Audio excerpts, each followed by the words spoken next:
Under President Obama's leadership, we have shown our commitment to investing in and abiding by the rules-based international order.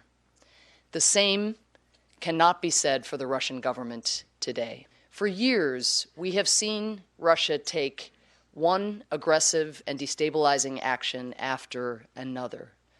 We saw it in March 2014, not long after mass peaceful protests in Ukraine brought to power a government that favored closer ties with Europe, when Russia dispatched its soldiers to the Ukrainian peninsula of Crimea.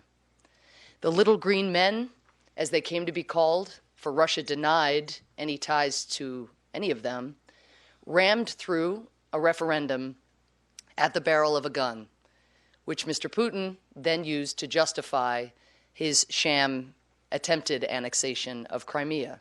We saw it also in Russia's support for Bashar al-Assad's brutal war in Syria, support it maintained even as the Assad regime blocked food and medicine from reaching civilians in opposition-held areas, civilians who were so desperate that they had resorted to eating leaves. Even as photographs emerged of countless prisoners who had been tortured to death in Assad's prisons, their bodies tagged with serial numbers. Even as the Assad regime repeatedly used chemical weapons to kill its own people. Russia has also used hacking to sow distrust in the democratic processes of some of our closest allies and undermine the policies of their governments. Flawed is the argument that the United States should put recent transgressions aside and announce another reset with Russia. Yes, the Obama administration tried this approach in our first term, but 2017 is not 2009.